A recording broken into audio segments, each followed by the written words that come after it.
Alors ce matin, on est devant l'école Sigmund Freud, on est allé rencontrer les parents d'élèves qui nous ont interpellés. On est typiquement sur les sujets de la carte scolaire, certaines écoles qui se vident, d'autres qui sont tellement surchargées que les enfants sont obligés de partir sur d'autres écoles. Il y a un vrai sujet là sur l'école. On va prévoir un beau programme pour l'éducation et pour les écoles en général, sur la sécurité, sur l'écologie, sur les moyens qui vont être donnés aux écoles. C'est notre priorité puisque c'est par les enfants que tout doit passer si on veut véritablement changer cette ville. C'est à travers les enfants, c'est le meilleur vecteur en tous les cas pour changer les choses.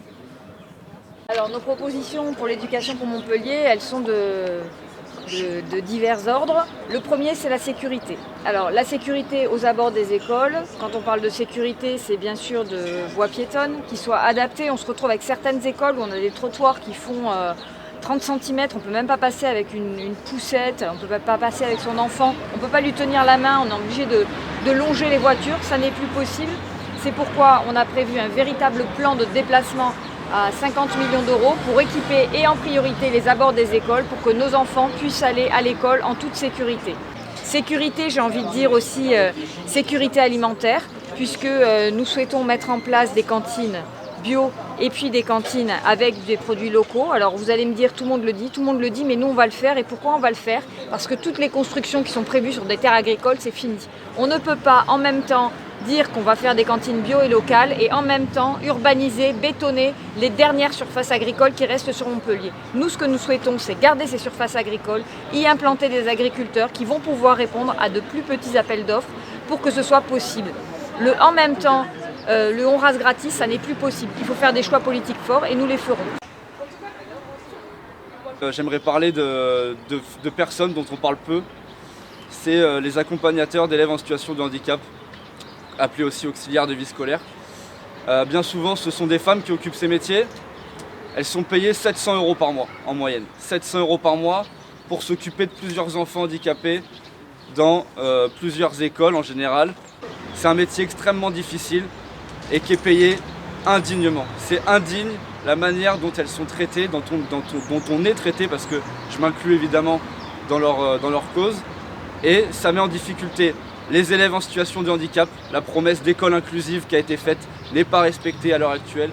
Ça met en difficulté les conditions de travail des enseignants qui se retrouvent dépourvus de moyens face à ces situations. Et ça met en difficulté bien évidemment les élèves et les parents.